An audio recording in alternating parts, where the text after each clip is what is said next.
Salam əziz izləyicilər.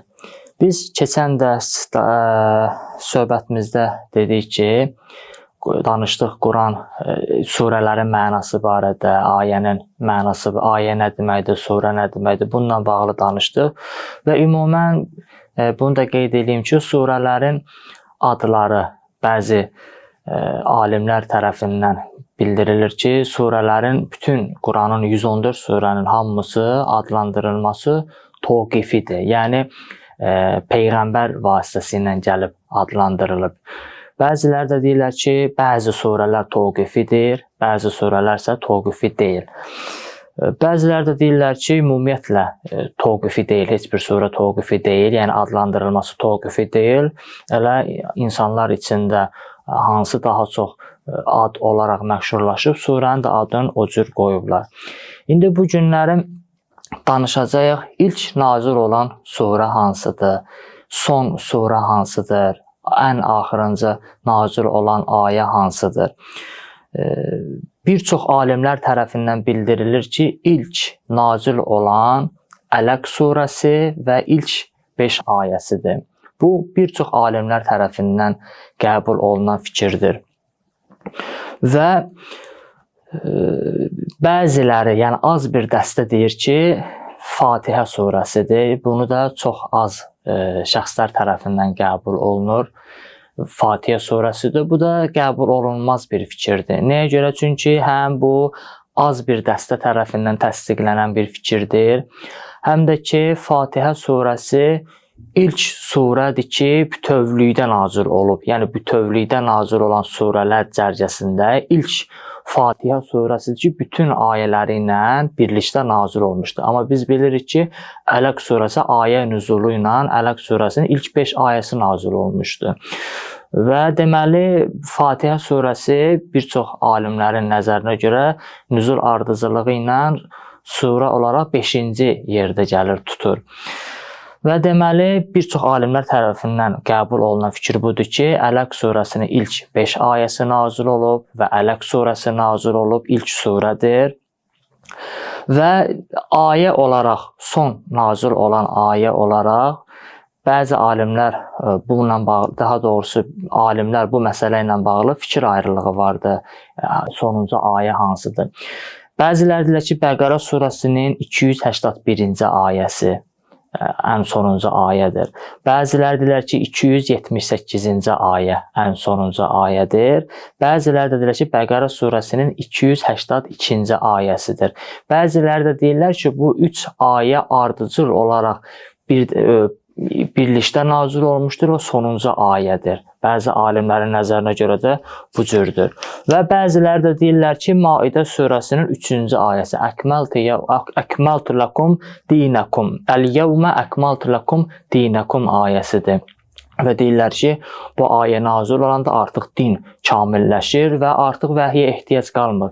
Ona görə də bu ayə ilə daha vəhiy kəsilir, yəni daha vəhiyə ehtiyac olmur, sonuncu ayədir.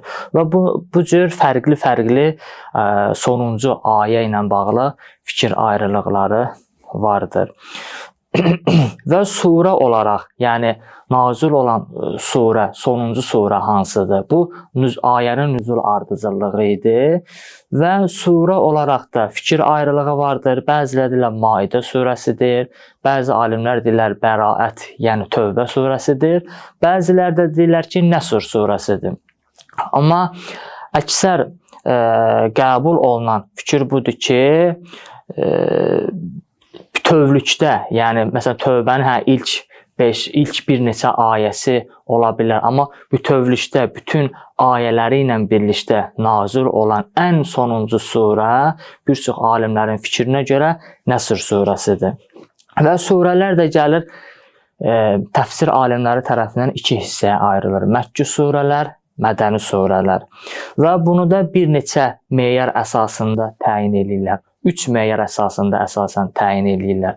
Bəziləri deyirlər ki, biz surələrin Məkki və yaxud mədəni olmasını biz zaman etibarı ilə biz təyin edəcəyik.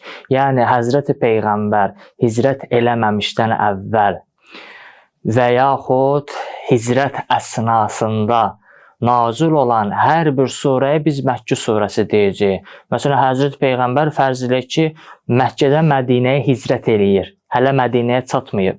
Həmin əsnada ayə nazil oldusa, biz deyəcəyik bu Məkkə ayəsidir, Məkkə surəsidir. Bu cür adlandıracağıq.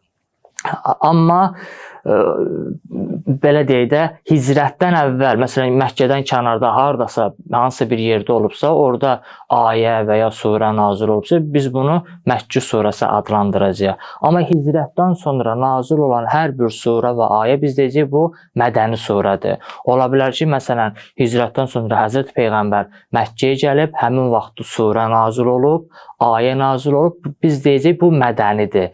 Bəzi təfsirçilər, daha doğrusu bir çox təfsirçilər həmin bu zaman meyarını əsas götürübdür.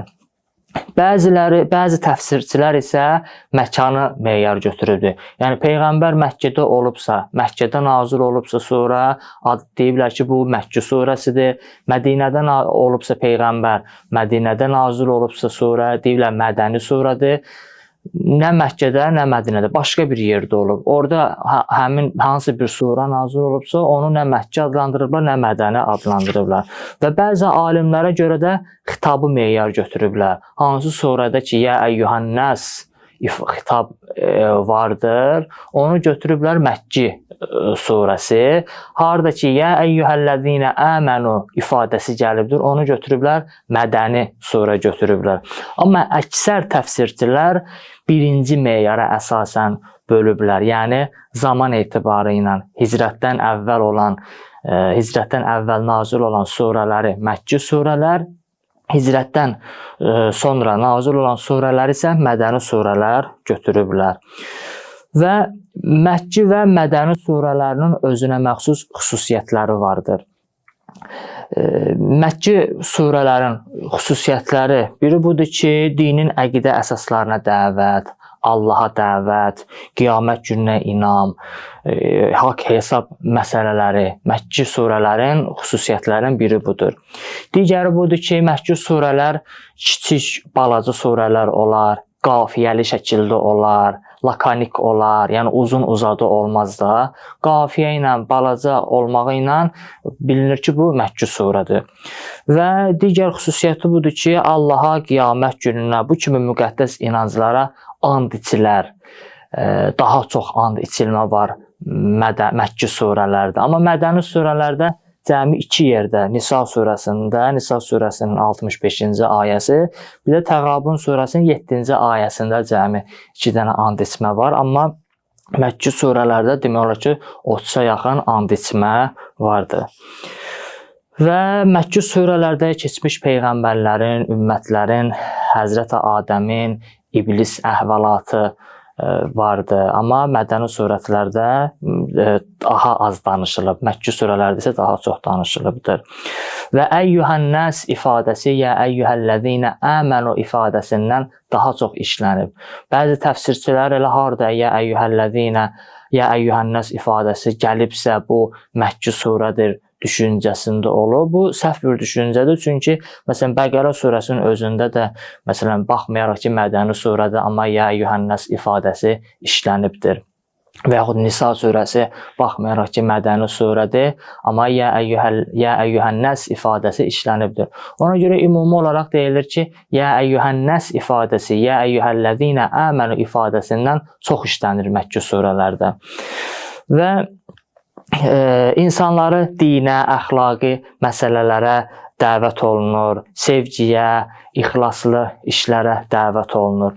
Mədəni surələrin, bu Məkkə surələrin xüsusiyyətidir. Amma mədəni surələrin xüsusiyyəti budur ki, surələr və surələrdəki ayələr uzun olur. Görürsən, bir ayədir, məsələn Bəqərənin bir ayəsi görürsən, bir səhifəni əhatə eləyir. Yarıyacaq görürsən ki, ayə səhifənin yarısına candır.